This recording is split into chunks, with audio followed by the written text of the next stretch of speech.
Oke, kali ini kita kedatangan tamu, bincang-bincang santai kita pada hari ini. Tema kita adalah kita bisa tanpa narkoba. Bintang tamu kita, bintang tamu kita pada hari ini Mbak Irindra Septi Wahyuningrum. Yes. Aku angel lho ngapalke jeneng. Mbak Irindra Septi Wahyuningrum, penyuluh narkoba dari BNNK Sleman ya, dari BNN Kabupaten Sleman. Selamat datang Mbak Irin. Saya manggil apa ini? Mbak Irin? Irin, iya. Mbak Irin aja ya. Iya. Oke. Manggil Irin juga nggak apa-apa. Oke, Mbak Kak Irin. Menurut Mbak Irin sendiri gimana sih soal narkoba? Kenapa banyak menyerang anak muda? Kemudian pengguna narkoba cenderung meningkat. Seperti apa sih, Mbak? Sebetulnya memang yang menjadi sasarannya memang generasi muda gitu. Ya alasannya karena generasi muda itu kan nantinya akan jadi masa depannya bangsa. Betul ya. Dan kebanyakan kita melihat bahwa narkoba ini sekarang itu jadi salah satu bentuk penjajahan model baru gitu.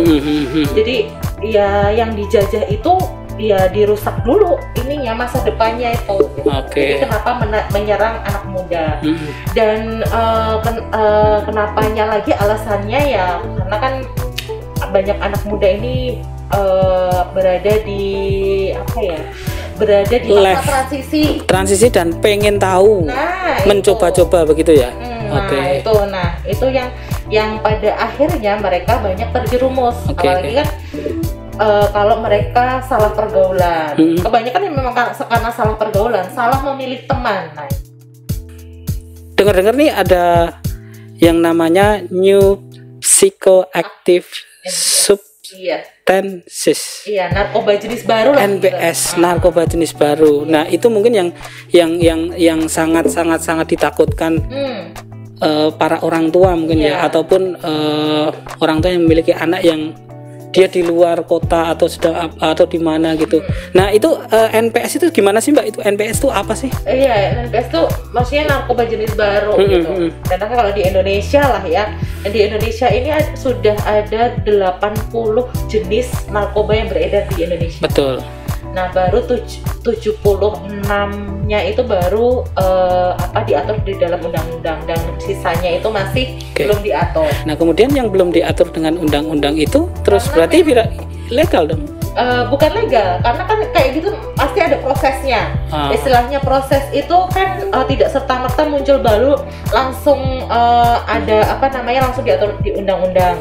Maksudnya kan sebelum kita tahu ada narkoba jenis baru pun sudah ada penelitiannya gitu. Maksudnya ada penelitian bahwa ini narkoba jenis baru dan lain sebagainya gitu. Nah, contoh kasusnya pada saat itulah kasusnya Raffi Ahmad pada saat dia tertangkap. Pada saat itu kan dia memakai jenis turunannya dari katinol, yaitu namanya zatnya itu metilon. Katinonnya itu sudah diatur dalam undang-undang, tapi kan turunannya belum pada saat itu sedang berproses. Nah, inilah tujuannya mereka yang tidak bertanggung jawab itu mengedarkan mengedarkan narkoba jenis baru, memproduksi narkoba jenis baru itu tuh untuk mengelabui hukum di negara gitu, di tiap negara lah di mana dia mengedarkan narkoba jenis baru. Otomatis kan kalau misalnya ada narkoba jenis baru, dia tertangkap, ternyata dia pakai yang baru, tidak bisa dijerat hukum karena belum ada aturannya seperti itu ya. Nah, itu tujuannya kenapa selalu ada narkoba jenis baru. Kebanyakan anak-anak remaja kan sekarang kalau ditanya lebih nyaman cerita itu sama siapa? Sama temennya. Gitu. Sama pacarnya. Pacarnya belum tentu anak benar juga. Pacarnya juga ada masalah dengan keluarga. Itu juga. Tapi itu menjadi masalah ketika memang tidak seluruh orang tua ataupun keluarga itu bisa menghandle anaknya masing-masing ya, maksudnya menghandle keluarganya masing-masing ya. Makanya di sini memang butuh peran BNN ya, Badan Narkotika Nasional, terutama kalau kita ngomongkan kalau kita berbicara soal narkotika dan lembaga itu kita ngomong ke BNN Sleman kan. Nah, dari sini mungkin langkah BNN Sleman menanggulangi penyalahgunaan narkoba itu seperti apa berarti? Kalau misalnya ada kaitan dengan dia akan membantu peran orang tua. Iya. BNN untuk tahun ini ya, mulai dari tahun ini kita punya program ada ketahanan keluarga anti narkoba. Oke, ketahanan keluarga anti narkoba. Ketahanan keluarga anti narkoba ya. Oke, ya, terus ada pembentukan remaja teman sebaya anti narkotika juga gitu. Selain itu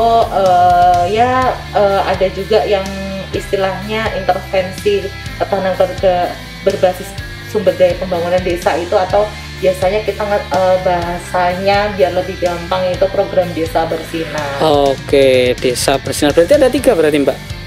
Di pencegahan? Iya. Berarti ada 3 ya, ketahanan anti narkoba, ketahanan keluarga anti narkoba, oke, kemudian teman sebaya anti narkoba, dan desa bersinar.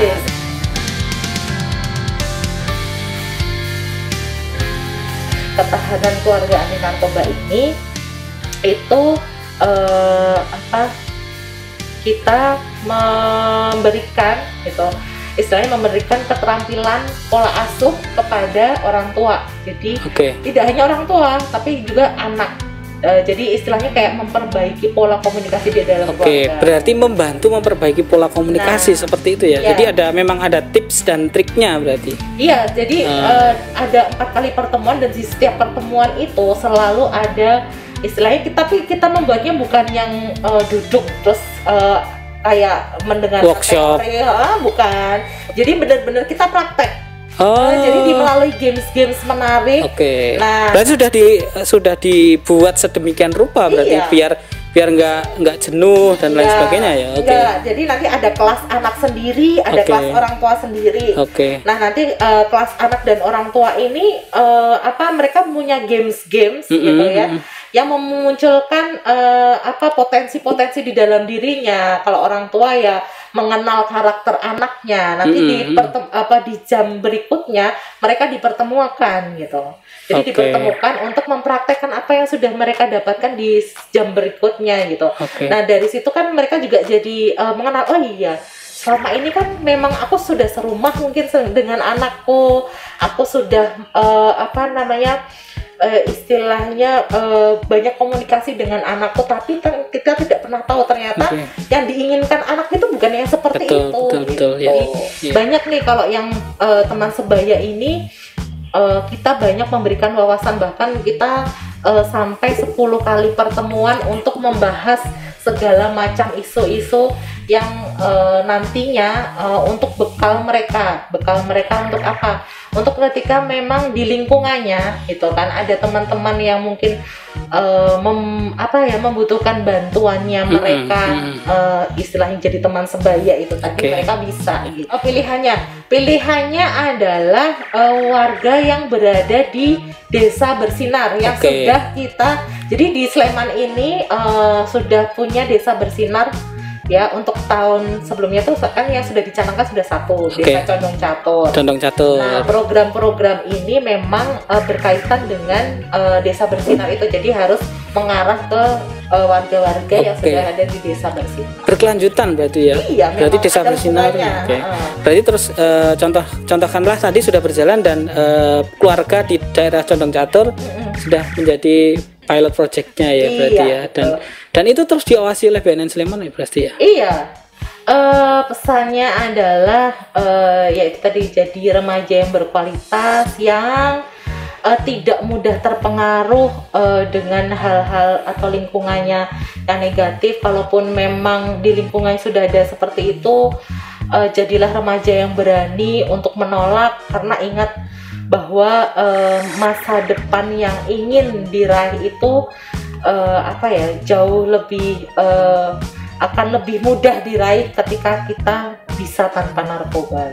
Oke pemirsa, Bias bicara santai Radar Jogja kali ini dengan Mbak Irin tentang kita bisa tanpa narkoba. Kita bisa lanjut lagi lain waktu ya kita ngobrol-ngobrol santai lagi. Episode 2. Di episode selanjutnya mungkin dengan tema yang berbeda. Iya. Begitu. Terima kasih Mbak Irin atas kehadirannya. Sama-sama. Dan asik sekali ngobrol kita tentang narkoba karena ya panjang sebenarnya kalau kita ngobrolin tentang narkoba ya. Iya. Tapi yang jelas bahwa kita bisa tanpa narkoba semuanya.